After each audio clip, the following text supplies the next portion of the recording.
Assalamualaikum warahmatullahi wabarakatuh. Perkenalkan, nama saya Sulastri, Diklat PKP Angkatan 203 tahun 2023. Saya akan memaparkan tugas individu agenda 3 modul penyusunan rencana kerja anggaran pelayanan publik oleh pemateri Bapak Dr. Arisman. Baik, saya langsung saja. Yang pertama yaitu alur penyusunan perencanaan dan penganggaran. Berikut alur proses penyusunan perencanaan dan penganggaran sebagai berikut. 1. Mengadakan rapat dengan setiap seksi dan membuat usulan kebutuhan satuan kerja berdasarkan postur anggaran yang tersedia. Yang kedua, mengusulkan kepada eselon 1 angka kebutuhan anggaran satuan kerja. Yang ketiga, distribusi pagu indikatif, pagu anggaran, dan alokasi anggaran yang telah disetujui. Yang keempat, penetapan pagu oleh Kementerian Keuangan. Yang kelima, penyusunan RKAKL di aplikasi Sakti. Yang keenam, kompilasi dan penelitian RKAKL. 7, review dan telaah RKAKL. Ke-8, pengesahan DIPA. Seperti yang kita lihat pada gambar berikut ini, yaitu rapat internal dengan seksi menyusun usulan kebutuhan anggaran. Kami mempunyai inovasi yaitu dengan nama tepat yang akronimnya yaitu tercapainya perencanaan dan transparansi. Tepat merupakan sebuah inovasi yang dibuat untuk mencapai kinerja yang baik dari segi perencanaan, penyusunan anggaran, realisasi anggaran, dan nilai IKPA yang akuntabel dan transparan. Kegiatan yang dilakukan berupa melakukan pendampingan atau diskusi dengan memberikan langkah-langkah strategis untuk menyusun perencanaan anggaran dan penetapan kinerja setiap seksi terkait anggaran yang dibutuhkan selama 1 tahun dan tercapainya target setiap seksi untuk realisasi anggaran yang harus dilaksanakan sesuai dengan kalender kerja yang telah ditetapkan. Inovasi tepat yang pertama yaitu tercapainya perencanaan, yaitu melakukan pendampingan ke masing-masing seksi dalam hal penyusunan anggaran dan penetapan target kinerja dan realisasi anggaran. Setelah melaksanakan inovasi tepat ini, pada triwulan pertama realisasi anggaran pada kantor imigrasi telah mencapai target yang telah ditentukan oleh Kementerian Keuangan, yaitu sebesar 20% dan mencapai hal yang maksimal. Dalam penyusunan anggaran ada output yang dihasilkan. Yang pertama, KAK atau kerangka acuan kerja. Yang kedua, RAB atau rincian anggaran belanja.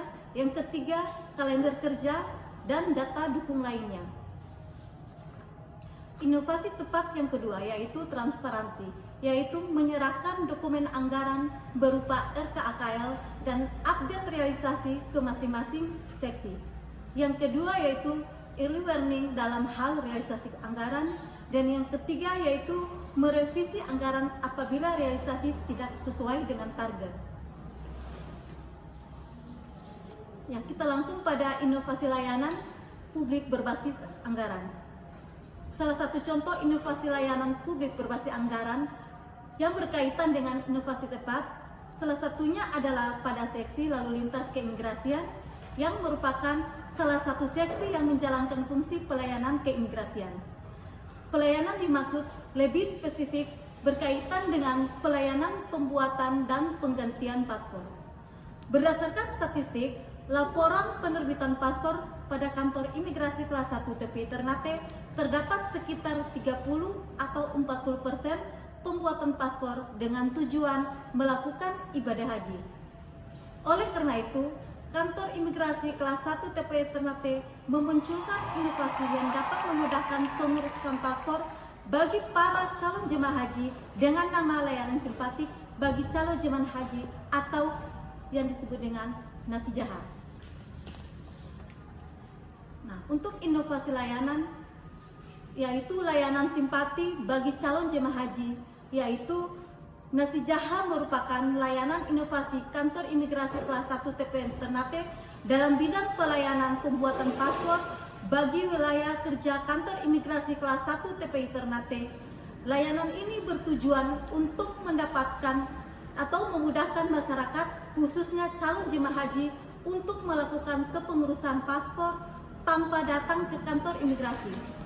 Bekerja sama Kementerian Agama daerah setempat, permohonan layanan nasijaha dapat dilakukan secara kolektif dengan menggunakan surat permohonan ke kantor imigrasi. Nasijaha atau layanan simpatik bagi calon jemaah haji ini merupakan salah satu contoh layanan publik berbasis anggaran yang dimiliki oleh kantor imigrasi kelas 1 TPI Ternate dalam melaksanakan pelayanan tersebut. Seksi lalu lintas keimigrasian menyusun agenda pelaksanaan kegiatan layanan inovasi tersebut dan bekerja sama dengan subbagian tata usaha dalam menyusun alokasi anggaran yang akan digunakan dalam kegiatan tersebut. Alur komunikasi dalam kegiatan layanan inovasi nasijaha yaitu yang pertama, penyusunan rencana kerja layanan, yang kedua, koordinasi anggaran, yang ketiga, koordinasi lembaga terkait yaitu kepada Kementerian Agama Daerah, yang keempat, penyusunan rencana anggaran biaya, kelima, pelaksanaan, dan yang terakhir, pelaporan dan pertanggungjawaban anggaran. Nah, untuk target kinerja terkait inovasi ini telah tercapai pada triwulan 1 yaitu pada tahun 2023. Terima kasih.